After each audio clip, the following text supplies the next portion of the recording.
Vous avez le nez qui coule ou les yeux qui piquent. Le retour du beau temps et de la chaleur engendre une hausse des risques d'allergie. Cette semaine, avec les fortes températures, les Yvelines sont placées en risque élevé concernant les graminées et les urticacées. D'après les cartes du réseau national de surveillance aérobiologique, la situation sera très compliquée jusqu'à ce dimanche 30 juin. Si vous êtes allergique, voici quelques précautions à prendre. Rincez vos cheveux le soir, évitez les activités sportives à l'extérieur, ne sortez pas sans prendre votre traitement. Restez attentif à la pollution de l'air qui peut exacerber les allergies au pollen. Pour rappel, Saint-Quentin-en-Yvelines a lancé une application Live Pollen pour rester informé en temps réel de la météo des pollens sur le territoire. Il prend la parole après l'incident au parc zoologique de Thoiry. Le comte de la Panouse s'est exprimé à propos de la joggeuse attaquée par des loups chez nos confrères du Parisien. J'ai même failli y laisser ma peau. C'était avec un éléphant qui a toujours été pourtant très affectueux avec moi, mais il était en période de rut et son taux de testostérone était au maximum.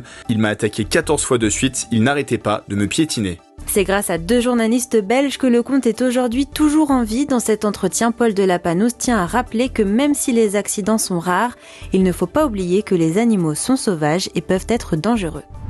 4 000 €, c'est le montant qu'ont reçu 3 associations yvelinoises de défense de l'environnement. Elles avaient déposé plainte pour abattage de bois illégal dans la forêt de Septeuil. En 2022, 256 chênes centenaires avaient été coupés sur une zone forestière protégée.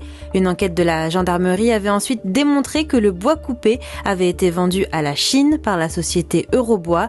Le pays achète cette essence 3 fois plus cher qu'en France. Hier après-midi, le tribunal judiciaire de Versailles a donc rendu son verdict. Eurobois écope d'une amende de 5 000 € et d'une interdiction d'exploiter les forêts pendant 3 ans.